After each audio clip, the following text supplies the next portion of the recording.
இல்ல வீடு வாங்கணும் ஆசை இல்லை. வீடு இப்போ கட்டி கொடுத்தேன். இப்போ இந்த மாதிரி நிறைய பேர் இருக்காங்க, நமக்கு போதும். நம்ம கிட்ட ஊர்ல ஒரு வீடு இருக்கு, பூர்வீக வீடு, அது போதும். மற்றபடி இருந்தா வாங்க வேண்டியதுதான். சென்னையில வீடு வாங்கணும்னு ஆசை இருக்கு, அது எப்ப நடக்கும் தெரியல.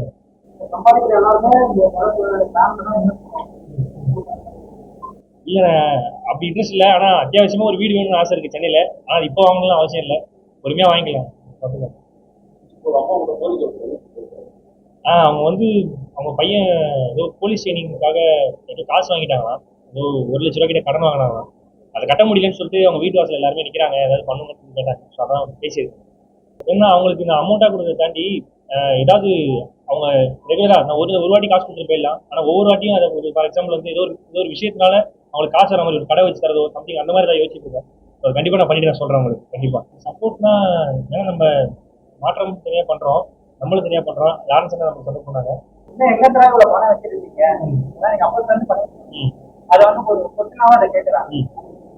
நான் தெளிவாக சொல்லுவேன் சார். நான் சொந்த காசில் நான் ஓடி உழைக்கிறேன். ஒரு நாளைக்கு நான் 2 இடம் 3 இடம் போய் வேலை செய்கிறேன்.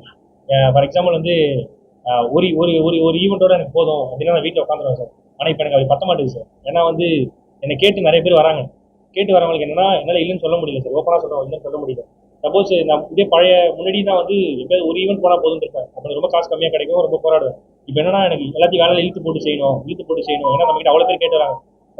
ஒரு ஒரு ஆப்ரேஷனாக இருக்கட்டும், ஒரு ஹார்ட் ஆப்ரேஷனாக இருக்கட்டும், ஒரு சர்ஜரியாக இருக்கட்டும், நிறைய பேர் ரொம்ப கஷ்டப்படுறாங்க. நிறைய பார்வையில்லாத குழந்தைங்க வந்து ஒரு 50,000 இருந்தாலே அது ஐ ஆப்ரேஷன் சரி பண்ணலாம் அப்படின்னா நிறைய விஷயங்கள் இருக்குது. அதனால நான் வந்து ஒரு நாளைக்கு 3 நாள் ஈவெண்ட் போகிறேன் சார். ப்ரமோஷன்ஸ் பண்ணுறேன். இதில் வர காசை மட்டும் தான் இன்வெஸ்ட் பண்ணுறது, யார்ட்டையும் ஒரு ரூபா வாங்கிட்டு கிடையாது.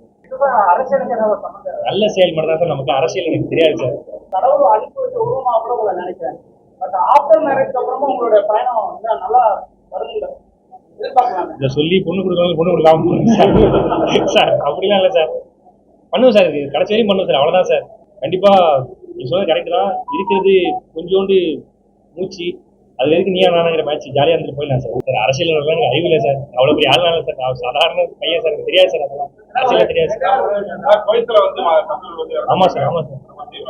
உண்மை மனசு கஷ்டமா இருந்துச்சு சார். அதாவது நம்மளால முடிஞ்சதை பண்ணணும்னு நினைக்கிறேன். வாய்ப்பு கிடைச்சா கண்டிப்பா பண்ணுவோம். இளைய தளபதி வந்து தீவிரமா அரசியல் ஈடுபட்டு இருக்காரு. அவர் உங்களை கூப்பிட்டு நீங்க நில்லுங்க அப்படின்னு சொல்லிட்டு ஒரு தொகுதி கொடுத்தா அது வாய்ப்பு இருக்கா சார்? நீங்க நிக்கிறதுக்கு வாய்ப்பு இருக்கா? அவர் கூப்பிட்டு உங்களை அப்ரோச் பண்றாரு, நீங்க வந்து நல்லா பண்றீங்க, மக்கள் மத்தியில உங்களுக்கு நல்ல ஃபீட்பேக் இருக்கு அப்படின்னு நீங்க எலெக்ஷன்ல நிக்கிறதுக்கு வாய்ப்பு இருக்கா? சார் எனக்கு அரசியல்லாம் தெரியாது சார். அரசியல் போறதுக்கும் எனக்கு தகுதி இல்லை, அறிவு இல்லை சார். ஏன்னா பெரிய லிஜெண்ட்ஸ் தான் அங்கெல்லாம் இருக்கிறாங்க. ஸோ அந்த அளவுக்கு எனக்கு அறிவு கிடையாது. உண்மையாக சொல்றேன் சார். அந்த அளவுக்கு எனக்கு தகுதி இல்லை சார். நான் ஒரு சாதாரண ஆள் சார். நான் சாதாரண சேவகன் சார். எனக்கு வந்து பதவி அதெல்லாம் தெரியாது சார். உதவி மட்டும் தான் சார் தெரியும். அந்த உதவியே அரசியல் சேர்ந்து பண்ணுறீங்களா? இல்லை சார், அரசியல் எங்கள் வீட்டிலாம் ஒதுக்க மாட்டாங்க சார். எனக்கும் அது வந்து இப்போ சார் தெரியாது சார். அந்த அறிவு இல்லை சார். அறிவில்லைன்னு சொல்றீங்க, எனக்கு போதுமான அறிவில்லைன்னு சொல்றீங்க. அரசியல் இருக்கணும்னா என்ன அறிவு இருக்குன்னு நினைக்கிறீங்க? அரசியல்வாதிகள் இருக்கக்கூடிய அரசியல்வாதிகள் பெரிய அறிவாற்றல் நினைக்கிறீங்களா? இல்ல எப்படி அவங்க வந்து அதுக்கு தனியா படிச்சு வந்திருக்காங்க நினைக்கிறீங்க? எனக்கு ஃபர்ஸ்ட் உங்கள்கிட்ட பேசுறதுக்கு அறிவு இருக்குங்க சார். எனக்கு இல்லை சார். இப்பெல்லாம் கேட்டேன் என்ன அதுக்கு தெரியாதுங்க. எனக்கு உண்மையிலே தெரியாதுங்க. அதுக்கு நிறைய அனுபவம் வேணும், எல்லாமே வேணும். அந்த அனுபவம் எனக்கு இல்லைங்க. நான் சாதாரண சின்ன பையன், பக்கத்து பையன் மாதிரி இருந்தேன். சும்மா எனக்கு தெரியாதுங்க. அதனால முடிஞ்சதை நான் பண்றேன், அவ்வளவுதான். லாரன்ஸ் மாஸ்டர் வந்து மாற்றம் ஒரு அடுத்த கட்ட ஒரு கான்ஃபிடென்ட் இல்லாம அதெல்லாம் இதை பண்ண போறேன் இது ஒரு ட்ரஸ்ட் ஆரம்பிச்சு பண்ண போறேன் அப்படின்னு இல்லாம அப்படியே போட்டே போயிட்டு இருக்கீங்க. இல்ல சொல்லிட்டு செய்யற அளவுக்கு எனக்கு பேஸ்மெண்ட் ஸ்ட்ராங் இல்லை சார். அதான் பண்ணிட்டு இருக்கேன் சார். அதுதான் நீங்க ட்ரஸ்ட் ஆரம்பிச்சு பண்றதுக்கான வாய்ப்பு இருக்கா? இல்ல சார், நம்ம மக்கள்கிட்ட வாங்கி பண்றது இல்லை சார். நான் 4 இடத்துல போய் சம்பாதிச்சு வாங்குறது மக்களுக்கு பண்ணுவோம். அதான் சார் ஆசை. காசு 4 பேரை சேர்த்து பண்றது மேட்டர்ல நான் சம்பாதிக்க சேர்த்து பண்ணுவேன், அவ்வளவுதான் சார். ஏன்னா அதை வாங்கி பண்றதுக்கு நிறைய அவங்க காசை வாங்கி பண்றதுக்கு நான் இருக்கு சார். செய்திகளை உடனுக்குடனும் துல்லியமாகவும் தெரிந்து கொள்ள சப்ஸ்கிரைப் பண்ணுங்க.